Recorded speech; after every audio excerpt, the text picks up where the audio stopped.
정부가 내년 시행을 목표로 암호화폐 과세 시스템을 준비하고 있는 것으로 알려진 가운데 정부가 기존 방침에 변화가 없다는 입장을 밝혔습니다. 또한 기획재정부 역시 오해라고 해명했습니다. 고팍스가 지난 16일부터 자체 예치 서비스 출금을 중단한 가운데 금융위는 해당 사태가 더 이상 악화되지 않을 것이라고 진단했습니다.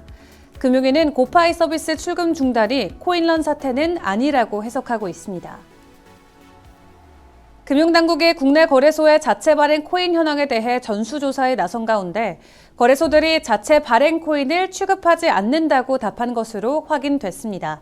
FIU는 최근 27곳의 암호화폐 거래업자들로부터 취급하는 자체 발행 코인이 없다는 취지의 답변을 받았습니다. 코인게코가 우리나라를 전 세계에서 FTX 거래소 파산과 관련해 가장 큰 피해를 입은 지역으로 추정했습니다. FTX 거래소를 이용한 국내 월간 이용자 평균 수는 29만 7,229명으로 전체의 6.1%를 차지했던 것으로 드러났습니다.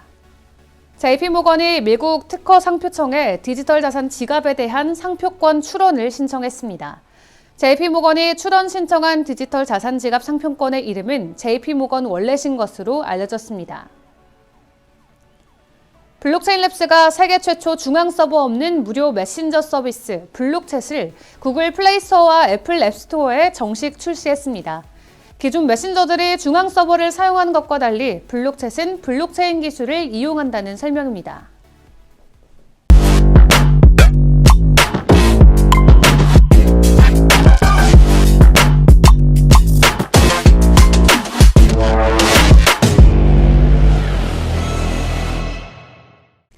안녕하세요. 11월 23일 수요일의 블록체인 투데이입니다. 바이낸스가 코인베이스를 제치고 비트코인 보유량이 가장 많은 중앙화 거래소에 이름을 올렸습니다.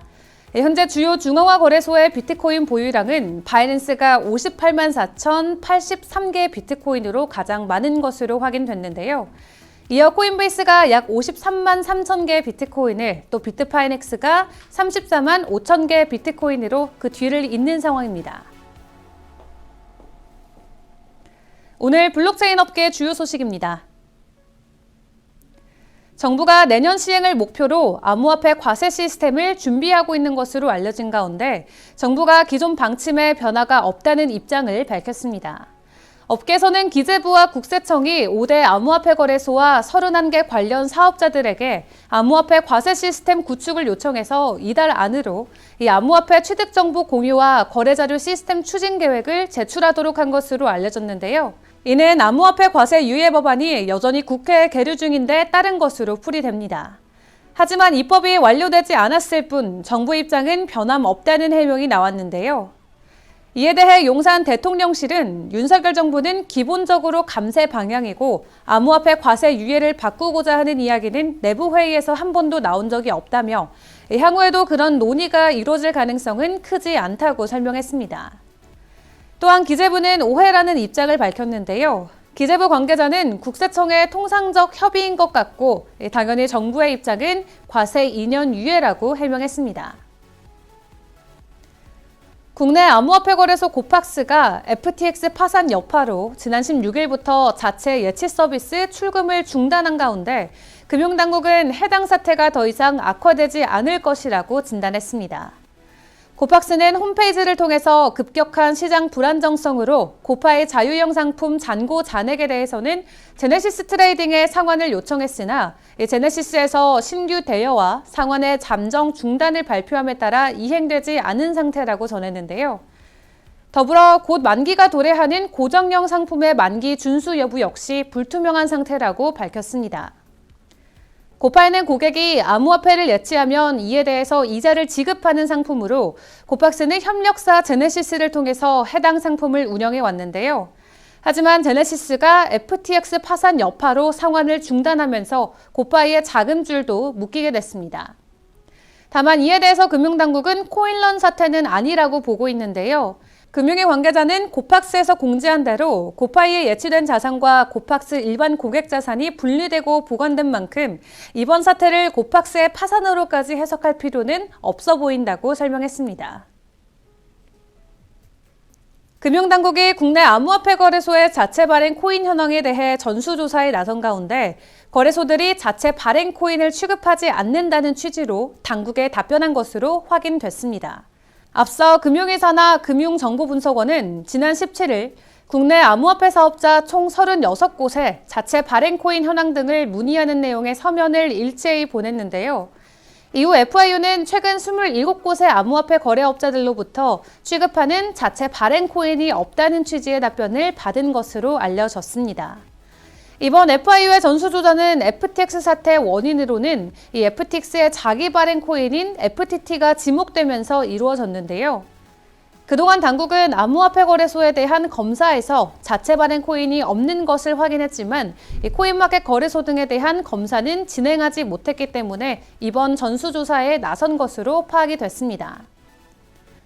이와 관련해 당국 관계자는 원화마켓 거래소 검사에서는 자체 발행 코인 취급 여부를 확인할 수 있었지만 코인마켓 거래소에서는 그렇지 못했다고 전했는데요.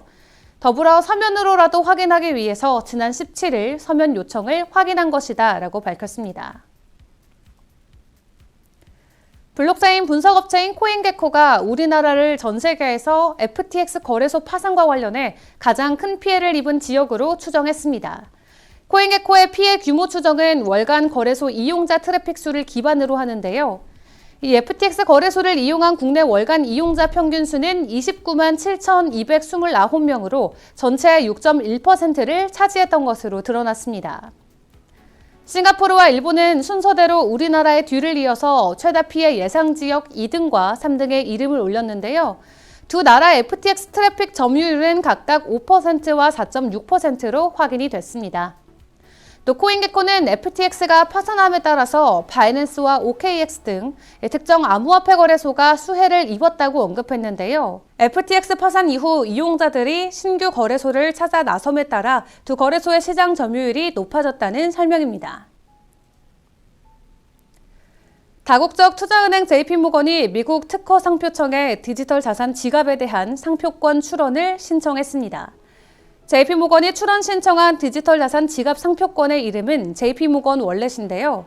해당 상표는 디지털 화폐 거래 촉진에 사용 목적을 두고 있는 것으로 나타났습니다. 이에 대해 JP모건은 JP모건 월렛은 글로벌 컴퓨터 네트워크를 통해서 온라인 커뮤니티 구성원이 사용할 수 있는 암호화폐 전자적 전송을 제공한다고 전했는데 다국어로 된 여러 통화의 온라인 거래 가상 환경을 만드는 것을 목표로 한다고 설명하고 있습니다. 또 JP모건은 디지털 자산 결제 사업을 위해서 지난달 메타페이를 통한 결제 서비스를 제공한다고 밝힌 바 있는데요. 이와 관련해 스테판 카스리엘 메타 금융기술 책임자는 JP모건과의 제휴를 통해서 지불 수단인 메타페이 가맹점 네트워크를 확장할 것이라고 전했습니다. 코로나19 백신 패스 쿠브를 개발해 운영하고 있는 블록체인 랩스가 세계 최초로 중앙 서버 없는 무료 메신저 서비스 블록챗을 구글 플레이 스토어와 앱 스토어에 정식 출시했습니다. 블록챗은 개인 디바이스의 고유 블록체인 아이디를 생성해서 대화 대상자들을 직접 연결하는 차세대 메신저 서비스인데요. 기존 메신저들이 개인정보 또 대화 내용을 저장하는 중앙 서버를 사용하는 것과는 달리 블록챗은 블록체인 기술을 이용한다고 합니다.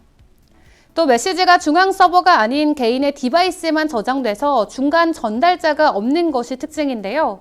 어떠한 개인 정보도 필요하지 않기 때문에 별도의 회원 가입이나 로그인 과정이 필요 없습니다. 이에 대해 박종근 블록체인 랩스 공동대표는 블록챗이 제공하는 여러 기능의 근본적인 목적은 개인의 정보 보호라고 전달을 했는데요. 또한 임병환 공동대표 역시 개인의 정보는 타인이 아닌 본인이 소유하고 활용해야 한다라고 전하면서 최근 개인정보 주권에 대한 관심을 갖고 있는 분들이 많아지고 있고 또 블록챗은 이러한 사회적인 움직임에 더 많은 분들을 동참시키는 역할을 할 것이라고 포부를 밝혔습니다. 비트코인이 최근 2년 최저점인 15,500달러에 근접을 했습니다. 일부 전문가들은 15,500달러 선이 무너지면은 13,500달러에서 오래 버티지 못하고 10,000달러까지도 하락할 수 있다고 전망하고 있는데요. 더욱더 자세한 비트코인 전망과 차트 분석은 정오에 방영되는 블록체인 투데이 플러스에서 함께하겠습니다. 그럼 소통의 시간에 만나요.